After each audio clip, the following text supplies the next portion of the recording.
A Saturday afternoon picnic in a special park where your price of admission is simply to be kind to one another. The golden key to happiness. Be kind to everyone and you will receive kindness back. Dozens of children are here at Tucson's Valley of the Moon for a teddy bear picnic. They run and play, smile and laugh.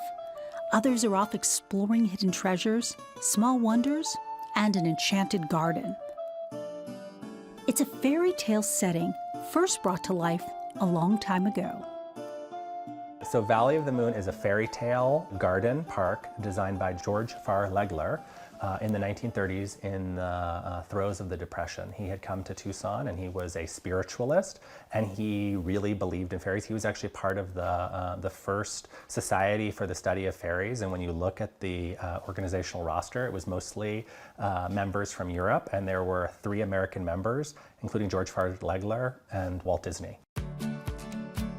Like Disney, Leglar created a children's wonderland full of magic and whimsy, but without the mechanical rides and high-tech theatrics. Yeah, it's all about using the imagination. The brain can do wonderful things. Here, children create their own magical adventures. They can climb castles or explore caves, search for hidden creatures and fairies, and escape the dragon and his giant teeth. Every little inch of this place is designed to spark imagination of children. Every little rock that's put into place is there to delight children, and there's a mindfulness to it. So you become immersed in this place pretty quickly. You get a sense of it, that this is a magic place. Behind every colorful door lies the possibility of a new adventure. It's really important for kids to be able to play and learn how to play on their own. And they'll come up with some great stories if you let them do that. Jenny Sunshine is president of the George Farr Leglar Society. She says he believed that every child holds the key to unlocking the true magic behind Valley of the Moon.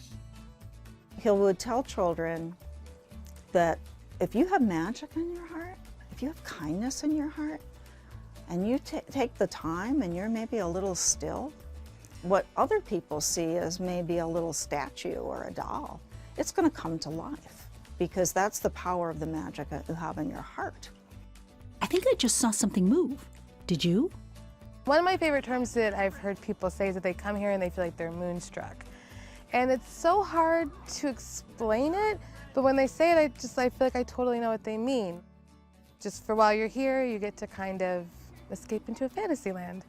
I have fun like getting like all magicaled up, and but then when you see a little kid get all excited like, oh, there's a unicorn here, then that's the best. Autumn says she's been lucky to see Valley of the Moon through different lenses.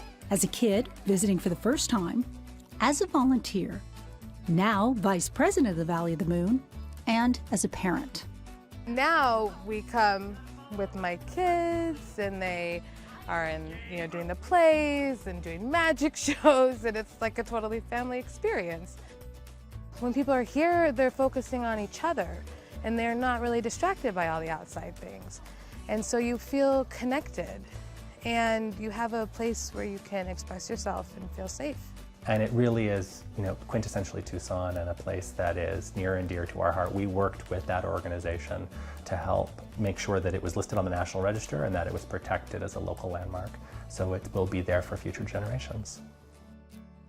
So you might be wondering, did George Farr Leglar bring the magic? Or was this already a magical place?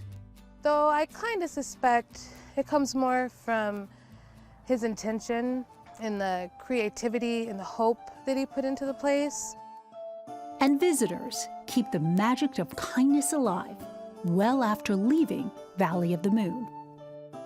I suspect half of the good deeds we have going around in Tucson from our Tucson locals have been because that they became aware that they had a mission of kindness and that they could do great things here at Valley of the Moon. Keeping tales of fairies alive happily ever after.